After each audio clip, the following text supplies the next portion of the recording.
I think our mission was impactful.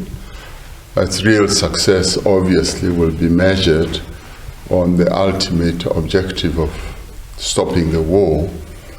But the impact that it has had is that, one, we were listened to as we gave an African perspective on the war that's having a negative consequences for our continent.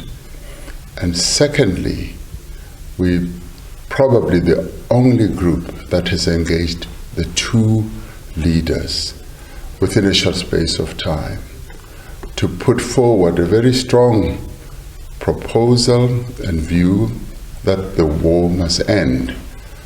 But we also accompanied that broad proposal with a number of elements which have to do with the recognition of the sovereignty of countries in terms of the UN Charter.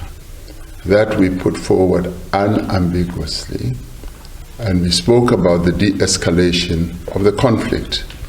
We also added that the humanitarian assistance must get to the people who are suffering in the war.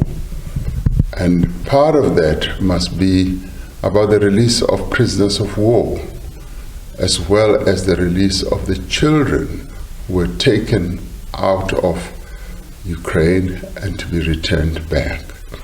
Now, those are some of the key issues, but we also spoke about the release and the opening up of the Black Sea for movement of grains and fertilizers to the world markets, which is where we are impacted quite negatively. But I think the most important outcome of these discussions was, one, the willingness to talk initially to us, and the other one is the willingness to go through the various issues that we raised, and the commitment that we will engage further. And as it is now, the continent, Africa, is going to have a summit with Russia, which is the second summit, the first one having been held a few years ago. And we will continue our discussions with President Putin then.